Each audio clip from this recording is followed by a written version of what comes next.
I just got here. This is the building. I had a little cat friend show up and I fed him. I've got some more cat food if he shows up again. Same unit, so we're gonna go check this out and see what this issue is. Last time it was TXV. I didn't even repair the TXV, so I don't even know if it got done yet.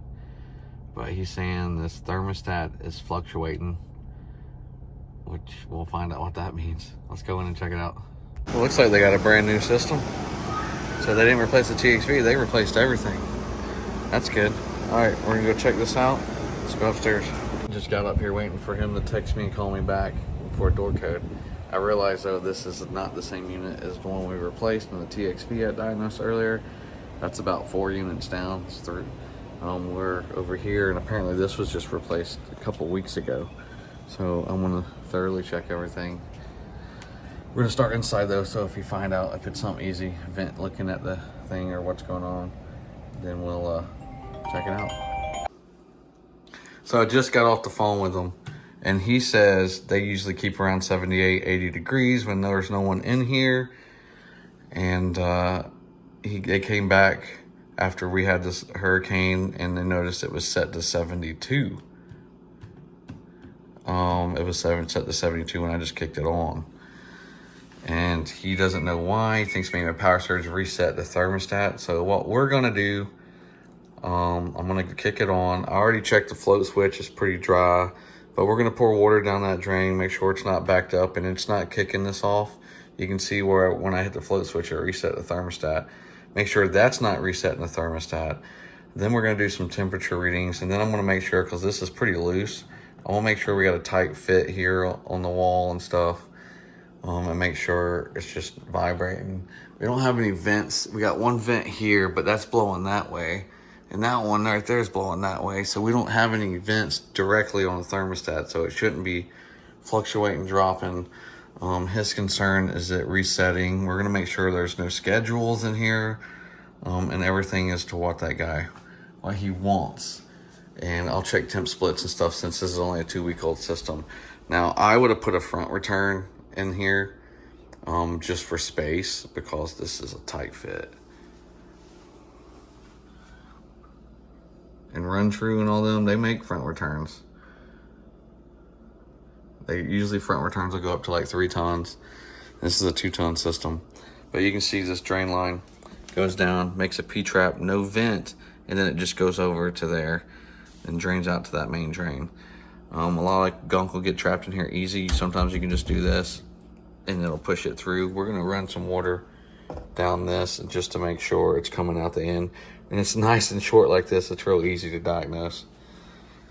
So make sure everything is downhill, and we're good to go. I just pulled this out and tested it, so that's fine. We'll check temp split while it kicks back on and we're running water down it. So let's do that. I always use hot water. Ooh, that's real hot. It only took 1 second, but I always use hot water, as hot as you can get it out the faucet, to test this. Because if there is any of that whatever zoogoogly bacteria that's in these things, then the hot water will knock it loose, because that bacteria, that algae is just microscopic stuff. So the hot water usually will clear a drain line.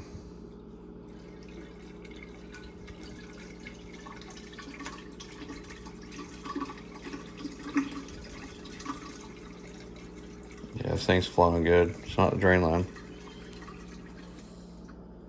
It's straight pouring out of there. All right. When you have P-traps, before the P-trap doesn't have to be vented, but you should always have a vent after the P-trap, especially on a long run in the attic or something. So just pay attention to all that. But I mean, it seems to be flowing really good. So we're just gonna leave it as is, and we're gonna turn it on and test it. All right, so I checked pretty much everything, and the one conclusion I came up with, it's only got 11-degree temp split. Brand new installed unit. So we're gonna go down and check the pressures and make sure that condenser is working right. The fan and everything inside seems to be working right. So that's our next one. It's getting pressures of 56 over 250. I just shut it off. We're gonna do a leak check. Make sure nothing's leaking. Go get my leak detector. This is the running pressures. Couldn't find a leak out here. It's under warranty. I'm gonna go add refrigerant to get it where it's supposed to be. And then double check the leak on the inside. If we find it, we can repair it, we'll do that. If not, we'll warranty it. But it's only a 2-week-old system, run-true.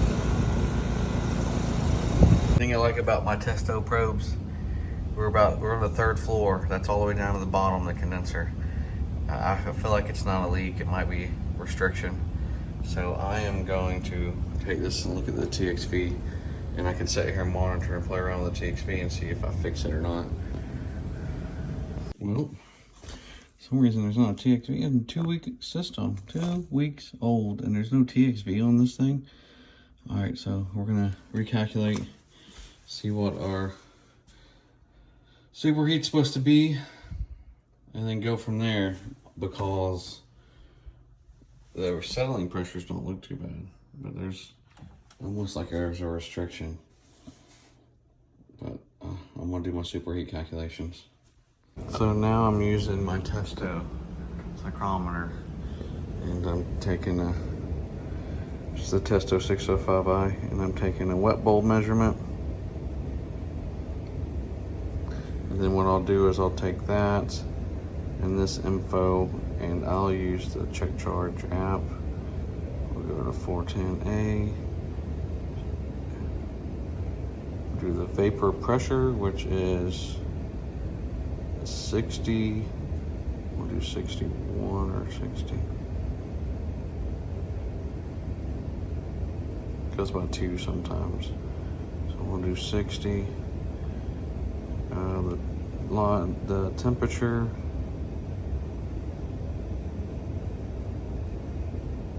it's 67.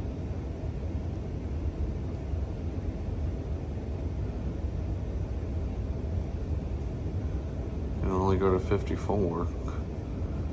Indoor wet bulb is 66. After dry bulb, closer to the 75 this morning. 45 degree current, we need a 21 degree. Probably need to be lower than that, like 18.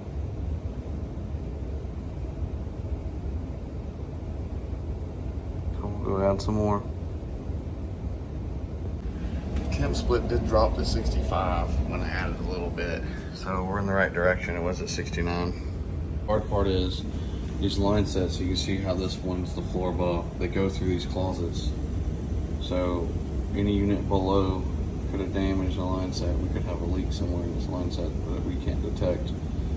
So we'll have to get with the owner and the builder and try to see if we can do a leak search, or we can do a high pressure leak search and isolate and know that it's the line set, and then go from there. But I think there's a leak somewhere.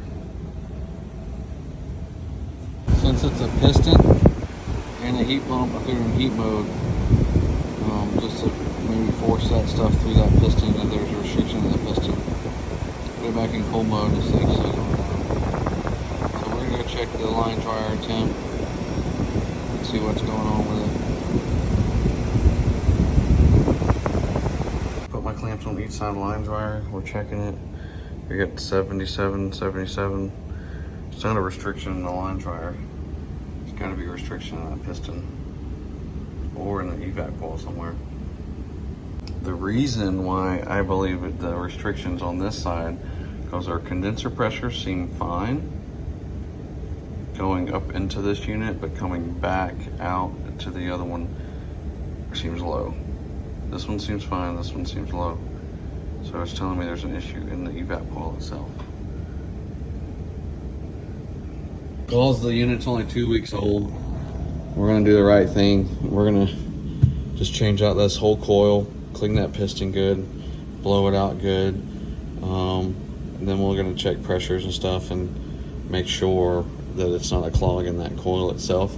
I put it in heat mode. Usually it'll blow that piston clear and work fine.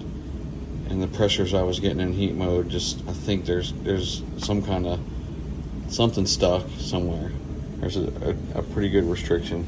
Could be a kink somewhere else on one of these floors, but we're gonna do our due diligence and say maybe it's the equipment, since the pressures were fine when we installed it, and go from there. I mean, it's not that old at all. All right, that one, we're gonna order that evap coil. This thing's vacant for like 2 weeks. The guy's not in a hurry. He says he's a pretty cool guy.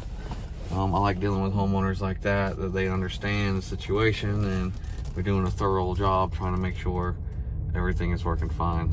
So we're getting a new evap coil ordered, and we're gonna get it put in when it comes in, and on to the next one. Thanks for watching, guys. Make sure you hit that thumbs up, like, and subscribe, and we'll see you next time.